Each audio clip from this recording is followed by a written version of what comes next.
गङ्गातरङ्गरमणीयजटाकलापं गौरीनिरन्तरविभूषितवामभागं नारायणप्रियमनङ्गमदापहारं वाराणसीपुरपतिं भज विश्वनाथं वाराणसीपुरपतिं भज विश्वनाथम्। अत्र भवतां समेषां स्वागतं वर्तते। आज हम लोग किरातार्जुनीयम प्रथम सर्ग के पढ़ने के क्रम में 23वें श्लोक पर चर्चा करेंगे। ठीक है, इसमें देखेंगे क्या अर्थ है, क्या पद के क्या क्या अर्थ हैं, उस पर हम लोग चर्चा करेंगे। इसके पूर्व हम लोगों ने देखा कि वनेचर जो है वो युधिष्ठिर से ही बातें कह रहा है अपना, जो कुरु प्रदेश से जान करके आया है। ठीक है, उसके बोलने के क्रम में ये 23वां श्लोक है। इस श्लोक में जो वनेचर है वो युधिष्ठिर से कहता है कि महाराज, भले ही इसमें जो वनेचर है वो अपनी अपनी अनुभव बताता है, अपना जो उसका एक्सपीरियंस है ना, कि वहाँ वो गया है तो क्या क्या काम किया है वो तो बता दिया, ठीक है, वो क्या क्या वहाँ कर रहा है वो तो बता रहा है। लेकिन इस श्लोक में वो अपना एक्सपीरियंस बता रहा है कि वो क्या होने वाला है, वो क्या सोचता है ऐसा। तो वो बता रहा है क्या कि वहाँ जो वो है दुर्योधन है, वह भले ही अपना काम करता है, वो तो समझ में आता है कि वो सभी काम अच्छा अच्छा कर रहा है, धर्म अर्थ काम भी उसकी ठीक है, साम दाम दंड भी ठीक है, किसान भी उससे खुश हैं, पृथ्वी भी उससे खुश है ना, ये सब काम बहुत अच्छे अच्छे कर रहा है। लेकिन फिर भी महाराज वो डरता तो है, वो बहुत डरता है ना। भले इतना बड़ी पृथ्वी का वो राजा है, इतना बड़ा जो आवारिधि, जो पूरे समुद्र पर्यंत फैली हुई जो पृथ्वी है, ऐसे पृथ्वी का वो राजा है, राजाधिराज महाराज है, एकमात्र राजा है, और वह राजा डरता है आप लोगों से। उस बात को इस श्लोक में वनेचर कहता है युधिष्ठिर से। ठीक है, प्रलीन भूपालमपि स्थिरायति प्रशासदा वारिधिमण्डलं भुवः सचिन्तयत्येवभियस्त्वदेष्यति अहो दुरन्ता बलवद्विरोधिता, अहो दुरन्ता बलवद्विरोधिता। ठीक है, एक नीचे देखिए सूक्ति है चौथे लाइन में, कितनी अच्छी सूक्ति है ये, बहुत इम्पोर्टेंट सूक्ति है, हर जगह मतलब उपयोग करने लायक है और आपके भी जीवन में उतारने लायक है। देखिए क्या सूक्ति है। सूक्ति ये है कि अहो, ये जो राहो लिखा है ना, वो रा उधर चला जाएगा, भियस्त्वदेष्यति में विसर्ग कर लीजिए, है ना, उसके बाद इधर अ बच जाएगा, तो अहो दुरंता बलवत विरोधिता, यही सूक्ति है। ये सूक्ति का अर्थ क्या है? तो ये सूक्ति का अर्थ ये है कि अहो, अहो जो है ना, ये अहो, अहो जो है ये अव्यय है, जो कि आप किसी को दुख प्रकट करना होता है तो उसमें हम लोग कहते हैं अहो। जैसे हम लोग कहते हैं ना हाय हाय हाय, वैसे ही संस्कृत में अहो। तो ऐसे ही कह रहे हैं भारवी जी वनेचर से कहवा रहे हैं युधिष्ठिर से कि वनेचर बोल, तो वनेचर बोल रहा है अहो हाय। बलवत विरोधिता दुह अंता, है ना, बलवत विरोधिता, बलवान लोगों के साथ विरोध का भाव रखना बड़ा दुखद अंत वाला होता है। ठीक है ना, कह रहा है अहो दुरंता बलवद विरोधिता। तो विरोधिता में देखिए तल प्रत्यय है ना, विरोधिनः भावः विरोधिता तस्य भावस्त्वतलौ सूत्र है, उससे तल प्रत्यय हो जाता है, विरोधी विरोध शब्द से। जब आप तल कर देंगे विरोधी शब्द से तो हो जाएगा विरोधिता, है ना। तो विरोधिता चूंकि भाव अर्थ में होता है, तो विरोध का जो भाव रखता है उसको कहते हैं विरोधिता। तो जो विरोधिता लोग हैं, जो विरोध का भाव रखते हैं, है ना, और किससे, तो बलवत, है ना, बलवान लोगों से। अरे कमज़ोर लोगों से विरोध का भाव रखो तो बात समझ में आती है, अपने जो जोड़ीदार लोग हैं उन लोगों से भी विरोध का भाव रखो तो भी समझ में आती है। अब आप बलवान लोगों से विरोध का भाव रख रहे हो, तो बलवान लोगों से विरोध का भाव रखना क्या आपके लिए हितकारी है, आपके लिए सुखकारी है? बिल्कुल नहीं है ना। तो वही कह रहा है वनेचर कि बलवत विरोधिता, बलवान लोगों से विरोध का भाव रखना हाय बड़ा दुखद अंत वाला होता है। दुरंता, दुह अंतः यस्याह सा दुरंता, है ना, अर्थात जिसका अंत बड़ा दुखद हो उसको कहते हैं दुरंता। और दुरंता किसका होगा? जो बलवान लोगों से विरोध का भाव रखेगा। और दुर्योधन क्या किया है? आप जैसे महावीर युधिष्ठिर, अर्जुन जैसा वीर और भीम जैसा गदाधारी, आप लोगों से विरोध का भाव रखा है ना वो, इसलिए निश्चित रूप से उसका बड़ा दुखद अंत होगा। है ना, कितनी अच्छी सूक्ति है है ना। हम लोग को भी विरोध जो ज़्यादा बलवान लोग हैं ऐसे लोग से विरोध का भाव नहीं रखना चाहिए, ठीक है ना। तो अहो दुरंता बलवद विरोधिता, बात समझ में आई। अब देखिए कहता है इसमें कर्ता कर्म क्रिया देखते, ये तो हम लोग की सूक्ति हो गई, ठीक है ना। ये सूक्ति का अर्थ समझ लिए हम लोग। इस सूक्ति को बाद में हम लोग किस तरह से अन्वय करना है ऊपर तीनों श्लोक से वो देखेंगे आखिरी में, ठीक है। अब कर्ता कर्म क्रिया देखते क्या है। कर्ता है सह, कर्ता क्या है सह, माने सह माने वह कौन, दुर्योधन। तो सह माने दुर्योधन, हाँ ठीक है। तो सह माने वह दुर्योधन चिंतयत्येव, चिंतयति, उधर एव है, यण संधि हो गई तो चिंतयत्येव हो गया। तो चिंतयति, तो सह चिंतयति, कर्ता हो गया सह, क्रिया हो गई चिंतयति, ठीक है ना। और कर्म क्या है, तो भियः, भियः क्या है, कर्म है ना। भियः हो गया कर्म और कर्ता हो गया सह और क्रिया हो गई चिंतयति। तो वह भियः माने डर को, चिंतयति माने सोचता रहता है। तो वह डर को सोचता रहता है, किसके डर को भाई, तो लिखे त्वत्, त्वत् लिखा ना, त्वद और आगे एष्यति है, ये एप्यति यहाँ दिख रहा है, लेकिन ये जो प आपको आधा दिख रहा है ना, वहाँ आप ऐसे मूर्धन्य शकार समझिए, ठीक है ना, और भी हलंत आधा, ठीक है ना। तो सह माने वह दुर्योधन, भियः माने डर को, चिंतयति सोचता रहता है, सोचता ही नहीं है, एव लगा दिए। तो सह भियः चिंतयत्येव, वो सोचता ही रहता है। ऐसा कभी क्षण नहीं आया जिस समय आप लोगों के डर को नहीं सोचता है, वो सोचता है, ठीक है ना। भियः माने डर को सोचता है। और भियः का एक विशेषण है कि वो भियः माने वो डर किसका है, क्या उसके राजा चले जाने का डर है, क्या वहाँ की प्रजाओं से डर है, क्या अगल बगल के राजाओं से डर है, क्या कोई आक्रमण करने वाला इस चीज़ का डर है, वो सब का डर नहीं है महाराज, वो सब तो संभाल लेता है अकेले। वो डर उसको किसका है, तो त्वद एष्यति है ना, त्वद एष्यति, एष्यति जो है ना वहाँ वो प्रथमा बहुवचन है, सॉरी द्वितीय, माफ़ करिएगा, द्वितीया बहुवचन है, एष्यति है ना द्वितीया बहुवचन, ठीक है ना। जैसे गौरी का क्या बनता है, गौरी, वैसे ही एष्यति का क्या बनेगा, एष्यति। तो एष्यति, एष्यति का मतलब होता है आने वाले, आने वाली। तो आने वाली जो भियः, तत् माने आप लोगों की तरफ से, एष्यति माने आने वाली जो भियः, और ऐसे भियः को सह चिंतयत्येव, वह सोचता ही रहता है, ठीक है आया। अब देखिए वह सह के लिए पूरी ऊपर की 2 लाइन समर्पित है ना। ऊपर की जो 2 लाइनें हैं वो सह के लिए आएगी, सह पर आएगी, है ना। कैसे आएगी देखिए, पहले आप मंडलम को समझिए। मंडलम, मंडलम का मतलब क्या होता है, मंडल मतलब होता है एक भाग, कहते हैं ना मैं इस मंडल का हूँ, मैं बनारस के मंडल का हूँ, मैं बनारस मंडल का हूँ, अर्थात मैं बनारस के भाग का रहने वाला हूँ, है ना। तो मैं मंडल माने भाग, है ना। अब भुवः माने पृथ्वी, भू माने पृथ्वी, और उसका षष्ठी एक वचन का है भुवः, माने पृथ्वी का, पृथ्वी का जो भाग। तो भुवः मंडल क्या है, भुवः माने पृथ्वी संबंधित है ना, पृथ्वी से ही ना, पृथ्वी का ही ना वो भाग है एक, तो इसलिए भुवः में संबंध में षष्ठी है। तो क्या है कि भुवः माने पृथ्वी का जो मंडलम मतलब जो भाग है, उस भाग को प्रशासत, शासन करता हुआ सह, प्रशासत सह आ जाइए, प्रशासत और सह, प्रशासत में क्षत्रिय, तो प्रशासत माने शासन करता हुआ सह, वह पृथ्वी के भाग का, पृथ्वी के एक हिस्से का। अब पृथ्वी का 3 हिस्सा तो पहले पानी में है, तो पृथ्वी का जो एक हिस्सा बचा उस हिस्से का ही तो शासन कर रहा है ये, और उसमें भी कुछ जो पृथ्वी का भाग है वो दूसरे राज्य भी, दूसरे लोग भी शासन कर रहे हैं। तो उसमें पृथ्वी के एक हिस्से का, पृथ्वी के एक हिस्से को शासन करता हुआ सह। अब प्र उपसर्ग लगा, देखिए यहाँ पर अर्थ गौरव, प्रशासत, शासत मतलब हो गया शासन करता हुआ, और प्र लग गया तो प्रकृष्ट रूप से शासन कर रहा है, प्रकर्ष रूप से कर रहा है, अच्छी तरह से कर रहा है। ऐसा शासन जैसा वो कर रहा है उस हिसाब से अगर शासन करे तो बहुत अच्छा शासन है।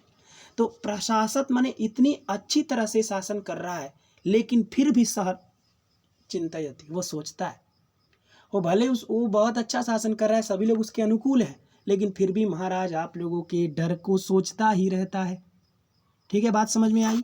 अब देखिए मंडलम का ही विशेषण है, ऊपर जो प्रलीन भूपालम स्थिरायति आवारिधि 3 है ना, वो तीनों विशेषण मंडलम के हैं। और फिर मंडलम आ जाएगा आपका प्रशासक और सह के पास। ठीक है, देखिए कैसे। तो ये बात समझ में आई कि भुवः मंडलम माने पृथ्वी का जो एक हिस्सा है उस पर प्रशासक माने शासन करता हुआ, सह माने वह, भियः माने डर को, चिंतयति वह सोचता ही रहता है, वो भय, त्वदेष्यति आप लोगों की तरफ से आने वाला जो है। ठीक है, अब देखिए वो मंडलम कैसा है, तो मंडलम प्रलीन भूपालम मंडलम और स्थिरायति मंडलम और आवारिधि मंडलम, है ना। प्रलीन भूपालम, प्रलीनाः भूपालाः यस्मिन् तत् प्रलीन भूपालम और तम प्रलीन भूपालम। माने प्रलीन मतलब होता है विलीन हो जाना, खत्म हो जाना, नष्ट हो जाना। क्या, तो भूपाल माने राजा लोग जिससे नष्ट हो गए हैं, ऐसा जो पृथ्वी का हिस्सा, ऐसा हिस्सा जिस हिस्से में कोई दूसरे राजा है ही नहीं, एकमात्र राजा है, वो राजा है दुर्योधन। तो ऐसे हिस्से का वो राजा है जहां पर उसके कोई शत्रु है ही नहीं।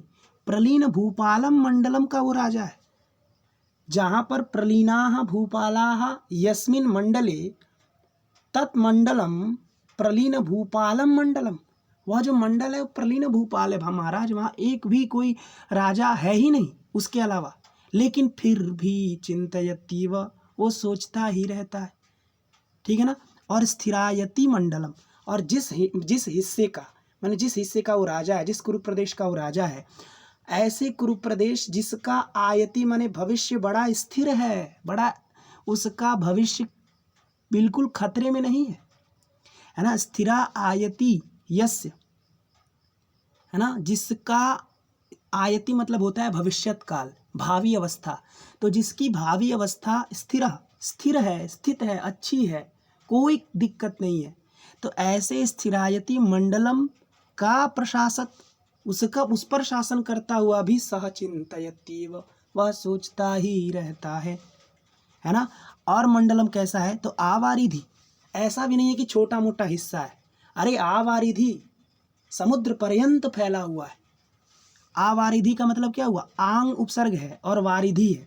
वारी मतलब होता है जल और धी मतलब होता है जो धारण करता है। तो वारिधीयन्ते अस्मिन् इति वारिधि, जिसमें जल धारण किया जाता है उसको कहते हैं वारिधि। तो वारिधि का मतलब हो गया समुद्र। तो वारिधि समुद्र और आंग उपसर्ग है, तो ये आंग उपसर्ग का वारिधि के साथ अव्ययभाव समास कर दीजिए, आंग मर्यादा अभिविध्यो के साथ, है ना। जैसे हम आबालेभ्य कहते हैं ना, मैं बालक पर्यंत, वैसे ही ये होगा आवारिधि माने वारिधि पर्यंत, समुद्र के पर्यंत। अब समुद्र तक ही लेना है, समुद्र के आगे नहीं जाना है, समुद्र का वो राजा नहीं है।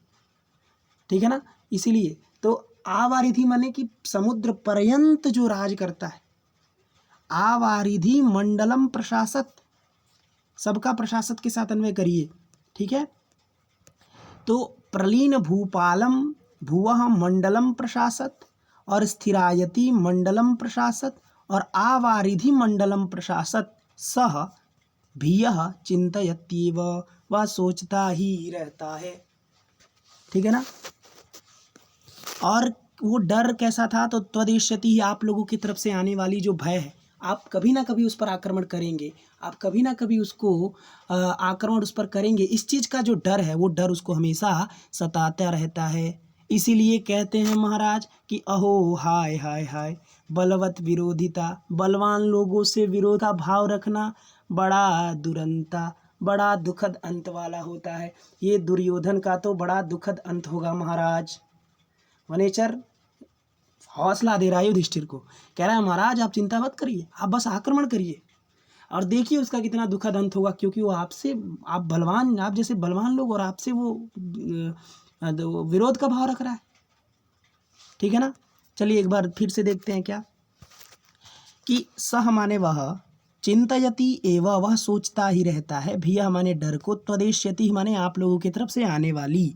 ठीक है ना। जबकि वो भुवः मंडलम, वह पृथ्वी के उस हिस्से का राजा है जिस हिस्से में प्रलीन भूपालम कोई दूसरा राजा नहीं है, सारे राजा प्रलीन हो गए, नष्ट हो गए, खत्म हो गए हैं, जहाँ कोई राजा नहीं है, ऐसे मंडलम का प्रशासक, ऐसे मंडलम पर शासन करता हुआ सह, और स्थिरायति जिसका आयति माने भविष्य बड़ा स्थिर है, ऐसा भी नहीं है कि कोई उस पर आक्रमण करके उसका राज्य छीनने वाला है, ऐसा भी नहीं है जिसका स्थिर आयति माने भविष्य बड़ा स्थिर है, ऐसा ऐसे मंडलम ऐसे पृथ्वी के हिस्से को शासन करता हुआ सह और आवारिधि जो समुद्र पर्यंत फैला हुआ है ऐसे भुवः मंडलम का प्रशासक शासन करता हुआ सह वह सह त्वदेष्यति ही भीयः आप लोगों की तरफ से आने वाला जो भय है उस भय को चिंतयति एवं सोचता ही रहता है। इसलिए कह रहे हैं महाराज अहो दुरंता बलवत विरोधिता। ठीक है, बात समझ में आई। प्रलीन भूपालमपि स्थिरायति प्रशासदावारिधिमण्डलं भुवः सचिन्तयत्येव भियस्त्वदेष्यति अहो दुरंता बलवद विरोधिता। चलिए आगे का श्लोक देखते हैं।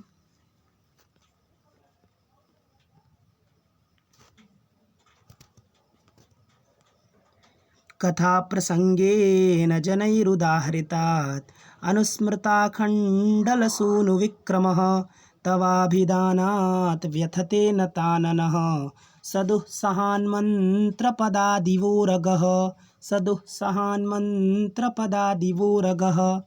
ठीक है, देखिए इस श्लोक में जो वनेचर है वह युधिष्ठिर से क्या कह रहा है। इस श्लोक में वनेचर से वो कहता है कि जब वहाँ सभा होती है, भाई दुर्योधन क्या है, वहाँ का राजा है, तो राज्यसभा भी होती होगी, तो उन राज्यसभाओं में सारे लोग बड़े बड़े लोग जो हैं उस जो किसान प्रमुख होगा, जो हर एक चीज़ों का जो प्रमुख होगा, जैसे विराट सभा का प्रमुख होगा, किसान प्रमुख होगा, फसल प्रमुख होगा, कोई व्यापारी प्रमुख होगा, इत्यादि इत्यादि जो प्रमुख लोग होते हैं उन सभी की सभाएं होती होंगी, अच्छे बड़े बड़े लोग आते होंगे। तो उन सभाओं में जब उदाहरण स्वरूप आप लोग को दिया जाता है, जब पूछा जाता है कि इस राज्य में सबसे बड़ा धनुर्धारी कौन, तो आपका नाम आता है अर्जुन। जब पूछा जाता है इस पूरे राज्य में सबसे बड़ा धर्मराज कौन, तो आपका नाम आ जाता है युधिष्ठिर। पूछा जाता है सबसे सुंदर कौन, इस पूरे कुरु प्रदेश में सबसे ज़्यादा सुंदर कौन, तभी नकुल सहदेव का नाम आ जाता है। तो इस प्रकार से आप लोगों का सभा में नाम लिया जाता है। भले आप लोग यहाँ आ गए लेकिन आप लोगों का वहाँ पर नाम लिया जाता है। ठीक है ना, उस बात को वनेचर इस श्लोक में कहता है। ठीक है ना, चलिए आइए हम लोग देखते हैं श्लोक का अर्थ।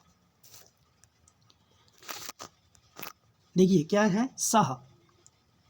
सह मतलब वह कौन, सह मतलब दुर्योधन। हाँ बोले ना, सह ये जो है सर्वनाम शब्द है, और सर्वनाम शब्द जितने भी आ रहे हैं आप देख रहे हैं उनसे बोध किसका हो रहा है, दुर्योधन का ही हो रहा है। इसलिए आपको यदि ना भी पता हो, यदि श्लोक आप उतना नहीं अच्छे से जानते हैं, लेकिन फिर भी यदि सह तत् तेन तस्य अस्य कस्य इत्यादि इत्यादि आए यदि, तो आपको वहाँ दुर्योधन लगा ही देना है, क्योंकि 90% जगह पर जो है दुर्योधन को ही लिया गया है ना। इसलिए सह देखिए यहाँ भी किसके लिए आया, दुर्योधन। ठीक है ना, तो सह माने वह दुर्योधन, वह दुर्योधन क्या हो जाता है, नताननः। सह नताननः हो जाता है। सह ये हो गया कर्ता, अव्यथते हो गई क्रिया, व्यथते हो गई क्या, क्रिया। तो वह जो है, वह जो दुर्योधन है वह व्यथते माने बहुत दुखी होता है, बहुत व्यथित होता है, उसको बहुत कष्ट होता है। क्यों कष्ट होता है भाई, ठीक है ना, पहले ऊपर की 2 लाइनें देखते हैं। देखिए यहाँ पर क्या है, कर्ता कर्म क्रिया, ऊपर की लाइन में भी देखते हैं तो क्या है, जनई ही, ये हो गया कर्ता, जनई ही क्या हो गया, कर्ता। तो जनई ही कर्ता हो गया। कर्म क्या है, तो पहले कर्ता हो गया जनई ही, और आखंडल सूनु विक्रमः, आखंडल सूनु विक्रमः ये जो लंबायमान शब्द है ना, इसका देखिए पहले अर्थ क्या है कि अनुस्मृतः, अनुस्मृतः मतलब याद किया जाता है ना। अनुस्मृता यहाँ ले लीजिए, उदाहृतात जो धनुस्मृतात लिखा है ना, उसमें जो द है उसको ऊपर खींच लीजिए तो हो गया जन ही, उदाहृतात उधर कर लीजिए और इधर अनुस्मृता कर लीजिए, है ना। तो अनुस्मृत माने याद किए जाते हैं, आखंडल सूनु मतलब अर्जुन के विक्रम माने पराक्रम को, मतलब जब कथा प्रसंगेन, कथा के प्रसंग में, कथा प्रसंग मतलब समझ रहे ना, कथा मतलब हो गया जो राज्यसभा में कथाएं हो, कथा मतलब बातचीत जब कोई कहता है ना, तो कथा के प्रसंग में जब राज्यसभा लगती है उसके प्रसंग में जनई माने लोगों के द्वारा, उदाहृतात मतलब उदाहरण स्वरूप, उदाहृतात मतलब उदाहरण स्वरूप, अनुस्मृत माने याद किए जाते हैं, आखंडल सूनु का पराक्रम, आखंडल सूनु विक्रम, आखंडल सूनु का पराक्रम। अब आपके दिमाग में चल रहा होगा ये आखंडल सूनु क्या है, आखंडल सूनु क्या है, तो मैं बता देता हूँ आखंडल सूनु क्या है। आखंडल का मतलब क्या होता है? आखंडल मतलब होता है इंद्र। आखंडलः सहस्राक्षो रिभुक्षास्तस्य तु प्रिया, है ना, अमर कोश में है। तो आखंडल मतलब होता है इंद्र और सूनु मतलब पुत्र। तो आखंडल सूनु मतलब क्या? इंद्र के पुत्र। तो इंद्र के पुत्र कौन है? इंद्र के पुत्र अर्जुन को माना जाता है ना। और देखिए पांचों पांडव है ना, वो चार लोगों के पुत्र माने जाते हैं। पांचों जो पांच लोग हैं वो, जैसे सबसे बड़े युधिष्ठिर हैं, तो युधिष्ठिर किसके पुत्र माने जाते हैं? तो युधिष्ठिर जो है वो धर्मराज के पुत्र माने जाते हैं। उसके बाद जो अर्जुन है वो किसके माने जाते हैं? तो वो इंद्र के पुत्र माने जाते हैं। और जो भीम है वो किसके माने जाते हैं? तो वो पवन के पुत्र माने जाते हैं, है ना। और जो नकुल और सहदेव हैं, ये जो जुड़वे हैं, ये जुड़वे किसके माने जाते हैं? तो अश्विनी कुमार के माने जाते हैं, ठीक है ना। तो ये जो पांचों लोग हैं ना, वह इनके पुत्र माने जाते हैं। तो उसमें जो इंद्र के पुत्र है वो कौन है? अर्जुन। तो आखंडल सूनु, इससे किसका बोध हो रहा है? इंद्र का, अर्जुन का। आखंडल सूनु मतलब अर्जुन। तो अर्जुन के विक्रम माने पराक्रम। तो अर्जुन के पराक्रम को अनुस्मृतः, अनुस्मृतः मतलब याद किया जाता है, जनैः माने लोगों के द्वारा। तो जनैः आखंडल सूनु विक्रमः अनुस्मृतः, ठीक है, बात समझ में आई। और कैसे? तो उदाहरितात, उदाहरण स्वरूप में याद किया जाता है। महाराज आप लोग दृष्टांत, आप लोग प्रेरणा बन गए हैं वहाँ के लोगों को, वहाँ के लोगों के लिए आप लोग प्रेरणा स्वरूप हैं। वहाँ के लोग आप लोगों को याद करते हैं। और किसमें? तो कथा प्रसंगे न जनैः, कथा प्रसंग में बैठे हुए लोगों के द्वारा। उदाहरितात माने उदाहरण स्वरूप, अनुस्मृतः माने याद किए जाते हैं। आखंडल सोनु मतलब आखंडल सोनु मतलब अर्जुन के विक्रम माने पराक्रम को याद किया जाता है। और तवाभिधानात् व्यथते नताननः सह, सह, और वो सह कैसा? सह माने दुर्योधन। तो जब आप लोगों का नाम लिया जाता है, जब आप लोग को उदाहरण स्वरूप प्रस्तुत किया जाता है, तो दुर्योधन को कैसा लगता होगा? दुर्योधन तो वहाँ का राजा है और वो मतलब वही तो सभा को संचालित करता होगा, वही मेन हेड होगा। तो जब वो बैठा होगा, जब आप लोग का नाम लिया जाता है, तो फिर उसका मन कैसा होता है? तो नीचे की 2 लाइनों में बताए कि उसका मन कैसा होता है। तो वो लिखे कि सह माने वह दुर्योधन जो है वो व्यथते, अरे बड़ा दुखी होता है। तवाभिधानात् आपका नाम लेने से, तव माने युधिष्ठिरस्य, तव षष्ठी एक वचन का रूप है ना। सह तौ ते तम तौ तान तेन ताभ्याम तै तस्मै ताभ्याम तेभ्यः तस्मात् ताभ्याम तेभ्यः तस्य तयोः तेषां तस्मिन् तयोः तेषु, है ना। तव, तव जो है वो षष्ठी एक वचन का रूप है, ठीक है ना। तो तव माने आपका, युधिष्ठिर का। तो युधिष्ठिर का अभिधानात् माने नाम लेने से, अभिधान माने होता है नाम, है ना। अभिधानंच नाम धेयंच नाम च, ऐसा करके अमर कोश में भी आया। अभिधान माने होता है नाम। तो तव अभिधान आपका नाम लेने से, तवाभिधानात् मतलब आपका नाम लेने से, सह माने वह, व्यथते माने बड़ा दुखी होता है। जब आप लोगों को सभा में उदाहरण स्वरूप में याद किया जाता है, तो वह दुर्योधन बड़ा दुखी होता है, बड़ा उसके मन में कष्ट पहुँचता है। और वो सह फिर क्या हो जाता है? वो तो नताननः, नतम आननम यस्य सह नताननः, जिसका आनन मुख जो है वो झुक जाए, नत हो जाए, तो वैसा ही वो सह जो है वो नताननः हो जाता है। उसका मुख जो है, उसका जो सर है वो झुक जाता है ना। जब लोग उदाहरण स्वरूप देते हैं, अब मना तो कर नहीं सकता। अब बड़े बुजुर्ग सभा के लोग हैं, अब उन लोगों से भाई जो जिसके लायक है उसके लायक तो कहा जाएगा ना। आप भले आप उसके शत्रु हो तो बात अलग है, लेकिन उस लायक तो उसको कहा ही जाएगा। तो जब ऐसा बोला जाता है तो वह जो है नतानना हो जाता है। और किसके तरह हो जाता है? तो भारवी जी ने एक बहुत सुंदर उपमा दी, किसकी तरह हो जाता है? तो जैसे दुहसहान मंत्र पदात इव उरगह, है ना। उरगह, उरगह का मतलब क्या होता है? उर माने होता है हृदय और ग माने होता है जो चलता है, गच्छति। तो उरसा गच्छति इति उरगः, जो उरसा माने जो हृदय से चलता है उसको कहते हैं उरगः। अब हृदय से कौन चलता है? हम लोग तो पैर से चलते हैं, पक्षियाँ जो होती हैं वो भी पैर से चलती हैं, है ना। और भाई अब उससे कौन चलता है? भाई बंदर लोग तो हाथ से भी चलते हैं, लेकिन हृदय से कौन चलता है? तो हृदय से जो है ना वो सांप चलता है। सांप जब चलता है ना तो हृदय से, उसके पैर नहीं होते सांप के पैर नहीं होते हैं, इसलिए वो हृदय से चलता है। और इसलिए सबसे इसलिए जब घटना होती है कोई पृथ्वी पर, तो सबसे पहले उसको पता चलता है, क्योंकि वो हृदय लगा कर बैठा है पूरे ज़मीन में एकदम। कि जब आप कहीं हृदय लगा कर ऐसे सोए हो तो देखिए आपको बहुत वहाँ अगर कोई ऐसे बगल में ऐसे कम से कम 100-200 मीटर दूर भी यदि कोई टक टक करे तो आपको सुनाई देता है। उसी तरह इसलिए सांप को सर्वप्रथम पता चल जाता है कि कोई आ रहा है। इसलिए आप यदि 200 मीटर पहले हैं तभी वो भाग लेता है, क्योंकि वो हृदय से सोता है, हृदय से रहता है, हृदय से ज़मीन में लेटा रहता है। इसलिए उरगा मतलब क्या? सर्प। तो उरगः माने सर्प, इव माने सर्प की तरह, उपमा अलंकार है, पूर्णोपमा अलंकार है, ठीक है ना। तो उरगः इव माने उस सांप की तरह, जो सांप दुःसहान मंत्र पदात, जैसे दुःसह मंत्र के पदों को, दुःसह है ना, दुखेन सह्यते, जिसको बड़ा दुखपूर्वक सहा जाए, ऐसे जो मंत्र के पद, मंत्र के जो पद हैं, ऐसे पदों को जैसे उरगः, जैसे उरग जो है वो सुनता है तो व्यथते और नताननः हो जाता है। अपना सर ऐसे जो अपना फन ऐसे उठाया रहता है ना, उसको आप यदि दुःसह मंत्र सुना दीजिए तो वो क्या कर लेगा, अपना जो फन है उसको ऐसे करके नीचे सुला लेगा, है ना। तो जब वो नीचे सुला लेगा इसका मतलब अपने आप को सरेंडर कर देगा, है ना।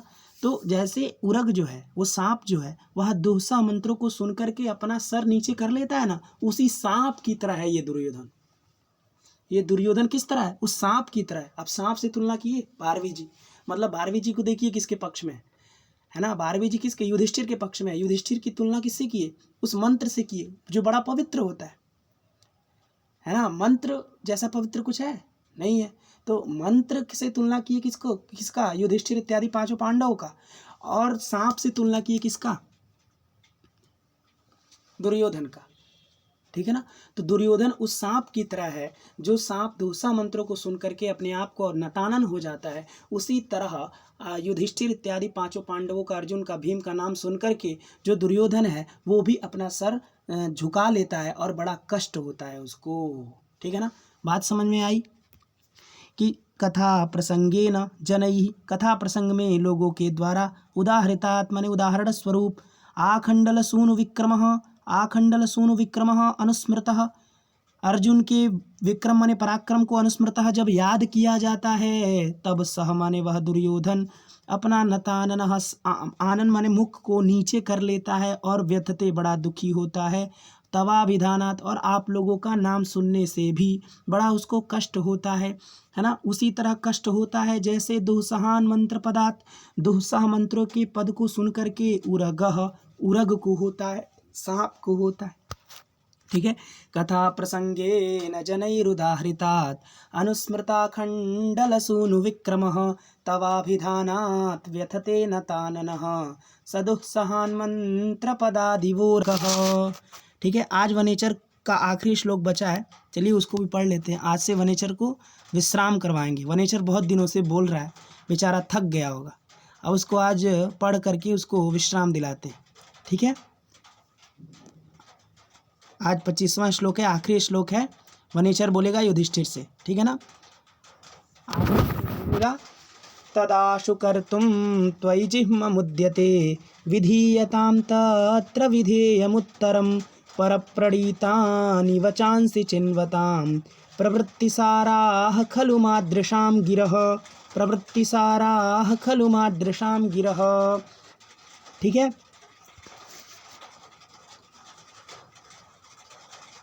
बारिश आने लगी, चलिए रहने देते हैं, 24 श्लोक तक ही रहने देते हैं। ध्वनि सही नहीं आएगी इसलिए रहने देते हैं, कल करेंगे, कल वनेचर, एक दिन और वनेचर को इंतज़ार करवाते हैं।